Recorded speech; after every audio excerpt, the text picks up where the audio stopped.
Today we're discovering the area formula for a circle. So we have a circle here on our paper, and then we have another green circle that's separate from the paper that's the same size as the circle on the paper. This is the radius of our circle. Here is the circumference of our circle around the outside. Okay, so keep that in mind because that's going to come important in a few minutes here. Okay, so what you want to do with your green circle is if it's not cut out, cut it out first. This one's already cut out. Then I want to cut it into 16 equal pieces. So to do that, I can fold it in half, and then fold it in half again, and then fold it in half again,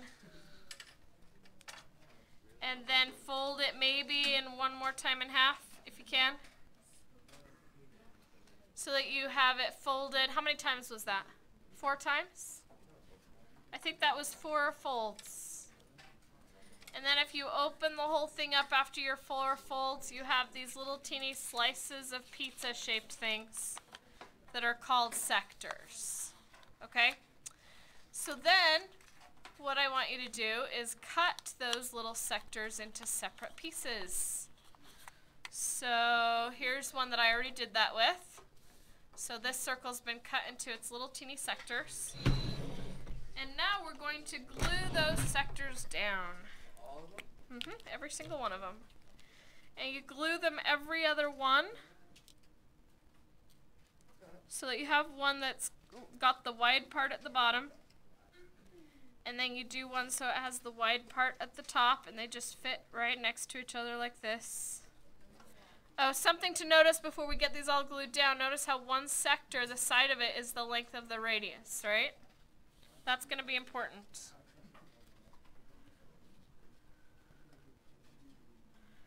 So this one will be at the bottom. Is everybody gluing? Very good.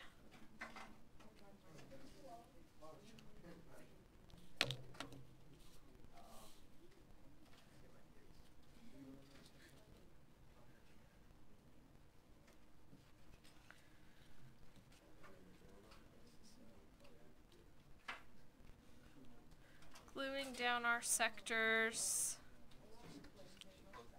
This is probably the last gluing we're going to do this year. No, we'll do some, maybe we'll do some other gluing.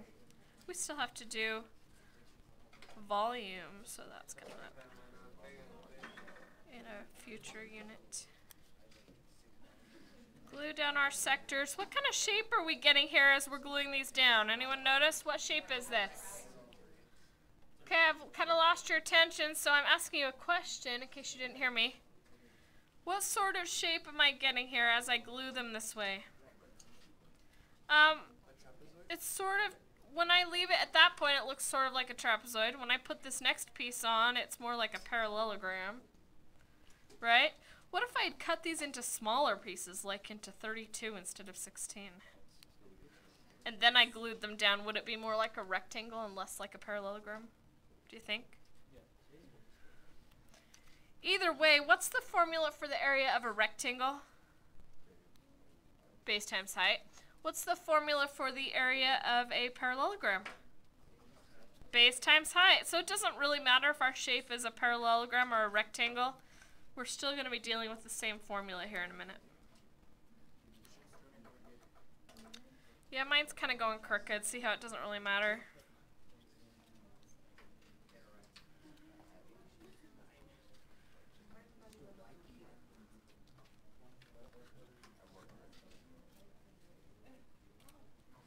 Okay, I have one more piece. Are you guys all glued? Some of you still working? I'm still working. Sometimes instead of gluing them, I like to just put them down on my paper and take a piece of tape and go just stick them there. In fact, the glue might come undone, so I might do that just so they'll stay together. And I can pass the tape around if you want. Whoa. So a big long piece of tape, and just go smack. Now they're not going to fall off. Right? Anybody want tape? Getting tired of gluing little pieces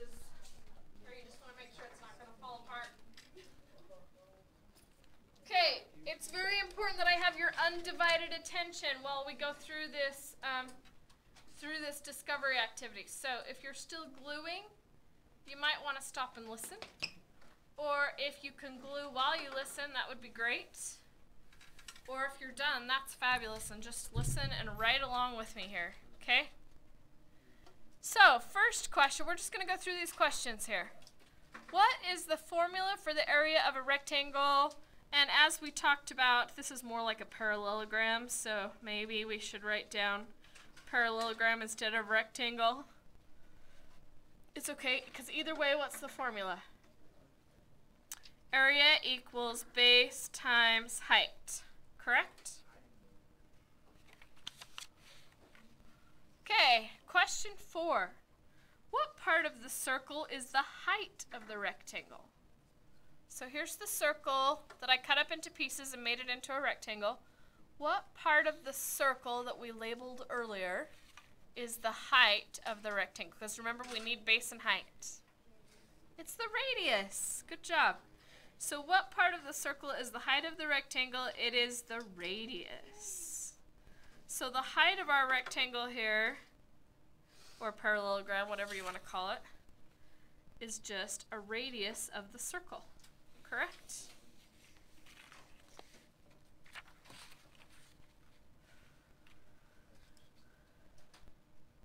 Okay, next.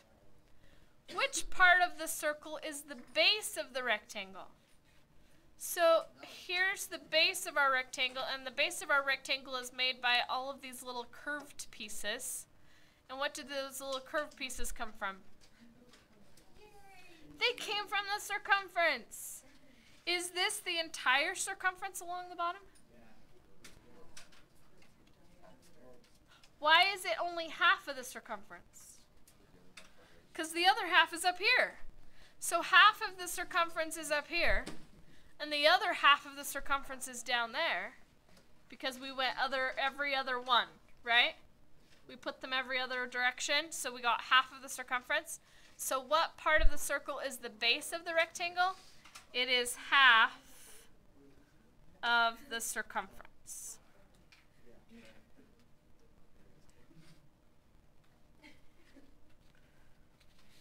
Okay, next.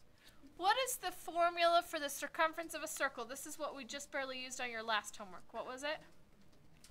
Formula for the circumference of a circle. Good. Circumference was 2 times pi times r. Very good. And that's the one we want to use. We also have pi times diameter. But notice how we're not using the diameter at all. We're just using the radius. So let's just use radius. Okay. Now we're going to put this whole thing together and make a formula for the area of a circle. This is going to be cool. Okay, I forgot to label this on my picture, but the base of my rectangle across here is half the circumference, right? So if you wanted to, you could call it R is the height, and 1/2 of C is the base, correct? Okay, so the formula for the area of a rectangle, like this one here, is area equals base times height. But what did we say the base was? Nope. The base was 1/2 the circumference. And what was the height? What was the height of our rectangle? The radius. And so, what's another way of saying circumference instead of using a C for circumference? What can we use instead? 2 pi r. So I'm going to take that and plug that in there. So that gives me 1/2 times 2 pi r times r. Well, what happens when you have half of 2?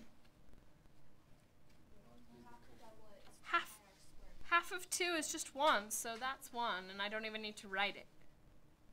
Right? Half of 2 is 1. So then I have a pi left, and I have an r and another r multiplying together. What do we call that when we multiply r's together? r squared. Guess what the formula for the area of a circle is? Pi r squared. But pi are not square, they're round. Sorry, that was really dumb. Okay, let's do a quick example. How long should our radius be? I'm gonna say 7. I don't know why 7. I just chose 7. Okay, let's find the area of this little example here. This is our little example. I should have given you more room, but I didn't. Sorry. Okay, so we're gonna use a formula. How do we use a formula to find the area of something? We plug it in. So the radius is 7. We just go pi times 7 squared. And what does 7 squared mean again? 7 times 7.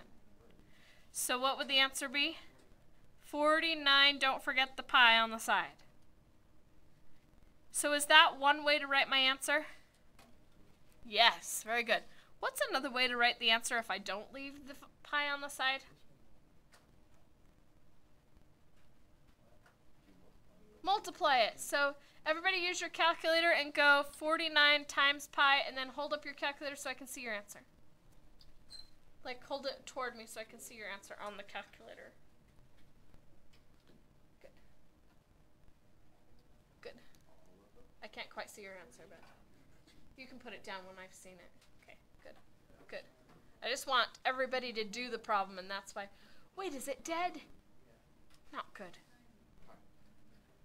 But thanks for trying, DJ. Second time I've done that today. That's just pi. I think you need to hit equals. Perfect. Good, good, good. I get the impression we're finding the answer 153.86 or 0.9 if you want to round it. Would it be 8.6 or 8.7? Oh, we're getting different answers. That's weird. Did you type in the pi or did you use a pi button?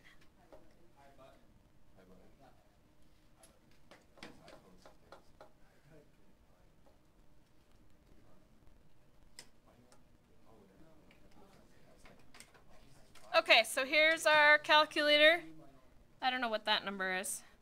49 times pi equals, oh, it is 153.94. So what if instead of getting that answer, what if you did it like this? What if you did 49 times 3.14? 153.86. So is your answer a little bit off if you round pi? Am I really going to care? Probably. No, I mean, keeping it more accurate is always better, but I'm not, as long as you've done it so it's fairly right, it's not a huge deal. Okay.